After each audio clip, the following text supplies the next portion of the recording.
လမိုင်းကာမရာကလေဒီဘရာဇီးနဲ့မော်ရိုကိုနဲ့ပွဲမှာမော်ရိုကိုဘက်ကနံပါတ်6ကဒီပေါက်သွားတယ်လို့ပြောပေါ့နော်ထုံးပေါက်သွားတယ်လို့မျိုးလူတွေအာရုံစိုက်မှုရတယ်လို့မျိုးလမိုင်းကာမရာလည်းဒီပွဲစဉ်မှာလုတ်ပြနိုင်ဆိုရှိရလို့ကျွန်တော်ပြောချင်တယ်ပေါ့နော်ပြင်သစ်နဲ့စီနီဂေါအသင်းတို့ရဲ့ပွဲကြိုသုံးသက်ချက်ဖြစ်ပါတယ်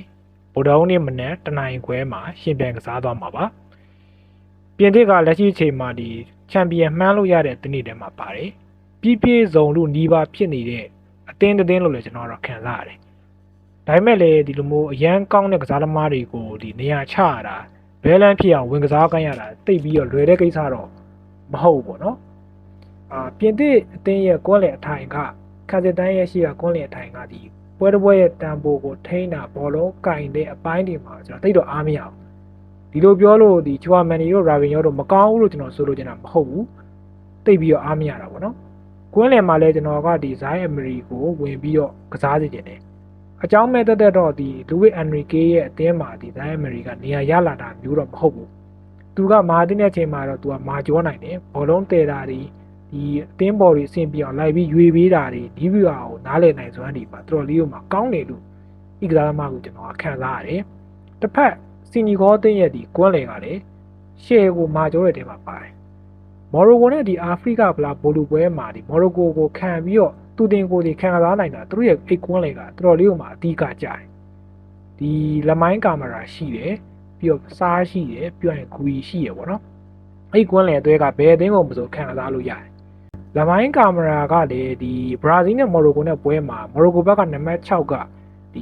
ီပေါက်သွားတယ်လို့ပြောပေါ့နော်ထုံးပေါက်သွားတယ်လို့မျိုးလူတွေအာရုံစိုက်မှုရတယ်လို့မျိုးလမိုင်းကာမရာလည်းဒီပွဲစဉ်မှာလုတ်ပြနိုင်ဆိုရှိရလို့ကျွန်တော်ပြောချင်တယ်ပေါ့နော်။ဘာဖြစ်လို့လဲဆိုတော့ဒီကစားသမားကဘောလုံးကန်ရေးတွေနောက်မှနေပြီးတော့ဘောလုံးဖြန့်မယ်တန်ပိုကိုထိမ့်မယ်ပြီးသွားရင်ဒီဖက်တင်ဘောလေးတွေလည်းကောင်းတယ်ပေါ့နော်။ရုံးတာတွေလိုက်လူတာတွေလည်းမစိုးဘူးလို့ကျွန်တော်ပြောချင်တယ်။အဲ့တော့ဒီကစားသမားကြီးဘယ်လောက်ထိလုံးပြနိုင်မလဲပေါ့နော်။အဓိကတော့ဒီလူငယ်ကစားသမားလေးတွေကပိုပြီးကောင်းတဲ့အသင်းတွေနဲ့တွေ့ရတဲ့ကမ္ဘာဖလားလို stage ကြီးမှာသူတို့ရဲ့ခြေစွမ်းခြေစားကိုထုတ်ပြလိုက်ပြီဆိုရင်ဒါသူတို့ရဲ့လုံးဝ lucky draw ပဲ။ကျွန်တော်အဲ့လိုပဲပြောချင်တယ်။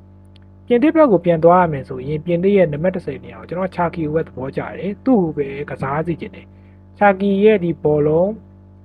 ကစားတဲ့ပုံစံပြီးသွားရင်ဒီထိုးထွင်းညံတဲ့ဘောလုံးထည့်ပေးလိုက်တဲ့ပုံစံမျိုးတွေကအရှိကပြင်သစ်တိုက်စစ်ကစားမတွေတဲ့လုံးဝရွှေပဲပြင်သစ်နီးပြဓာတ်ချန်ကဒီအထောင်တိုက်စစ်နေရာမှာဒီအမ်ဘာပေးကိုထားတဲ့အခါမှာဒီရွတ်သွတ်တယ်ပေါ့နော်အဲ့လိုမျိုးဝေဖန်တဲ့အတန်တွေကိုသူအသက်ကြီးမဆိုင်ဒါပေမဲ့လည်းကျွန်တော်တွေးတာပေါ့နော်ဒီအမ်ဘာပေးကိုသူဘယ်ချမ်းကိုပို့မလားပို့ရင်ရောမဖြစ်နိုင်ဘူးလားပြီးပါရဲ့အထောင်နေရာမှာဒမ်ဘီလီကိုထားလို့မရနိုင်ဘူးလားဒမ်ဘီလီကPSGမှာလည်းအဲ့အလဲမှာကစားတာပဲပြီးတော့ညာချမ်းမှာဆိုလည်းဒီအိုလီစီတာမို့ဒူရေးဆိုရင်ဒါတော်တော်လေးကိုမှလှပတဲ့တက်စစ်အသွဲတစ်ခုဖြစ်သွားပြီလို့ကျွန်တော်ကတော့မြင်တယ်ပေါ့နော်ဒီဆလီဗာတို့ဥပါမီဂါနိုတို့နောက်တန်းပြီးကွန်နာတီးလည်းရှိသေးတယ်ပြီးလာကော့စ်အဲ့နောက်တန်းကငိမ့်လို့ရတဲ့နောက်တန်းထဲမှာပါတယ်ဒါပေမဲ့လည်းဒီစီနီဂေါဘက်ရဲ့တက်စစ်ကစားသမားတွေကိုလည်းကျွန်တော်တို့ကရှော့တက်လို့မရဘူးဗျအေဗာတန်မှာကစားနေတဲ့အန်ဒီယာကြီးပါမယ်ပြီးတော့နီကိုလက်ဂျက်ဆန်ရှိမယ်ပြီးရင်မာနီးရှိမယ်ပေါ့နော်အဓိကတော့အန်ဒီယာကြီးကတော်တော်လေးကိုမှရုံးနိုင်တယ်ရုံးနိုင်တယ်ကစားအားလည်းရှိတယ်ဒီကစားသမားကိုဒီပြင်သစ်ရဲ့ဒီဘက်ဘဲချမ်းပေါ့ထိန်းနိုင်ပါမလားပေါ့ဒါတို့ကျွန်တော်စိုးရိမ်မိတာတော့ရှိတယ်ပြီးတော့ဒီကဘာဖလားမှာက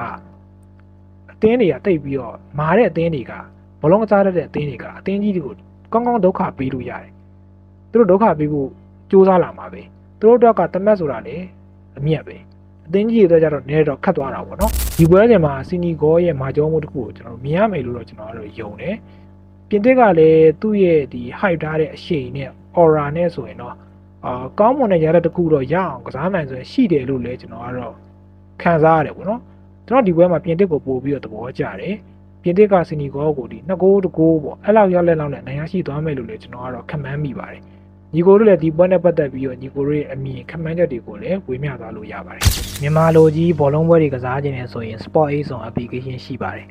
application တွေကိုဝင်လိုက်တာနဲ့နားလည်လွယ်အောင်လုပ်ပေးတာဆိုတော့မှားပြီးကစားမိတာမျိုးဖြစ်ဖို့ရာခိုင်နှုန်းအရန်ကိုနည်းပါတယ် Sport Ace ဆောင်မှာ body မောင်းပပိုင်းစုံမဒါတွေကိုလာရောက်ကစားလို့ရပါတယ်အဲ့ဓာတွေကိုလည်းမြန်မာလိုပဲရေးပေးတာဆိုတော့ AC ဝင်ပြီးတော့ကစားရုံပါပဲအကောက်ဖွင့်ခြင်းနဲ့ဆိုရင်မြန်မာငွေကျပ်9000 1000ကနေစပြီးတော့ကစားလို့ရတယ်ထိုင်းဘတ်ဆိုရင်တော့ဘတ်တရားကနေစပြီးတော့အကောက်ဖွင့်လို့ရပါတယ် body ဆိုရင်လည်းဒီမြန်မာငွေ1000ကျပ်ကနေပြီးတော့10သိန်းအထိကစားလို့ရပါတယ်ကြံတဲ့ဒီပါပိုင်းစုံမ မောင်းဒါတွေကိုလည်းမြန်မာငွေ1000ကျပ်တဲ့နဲ့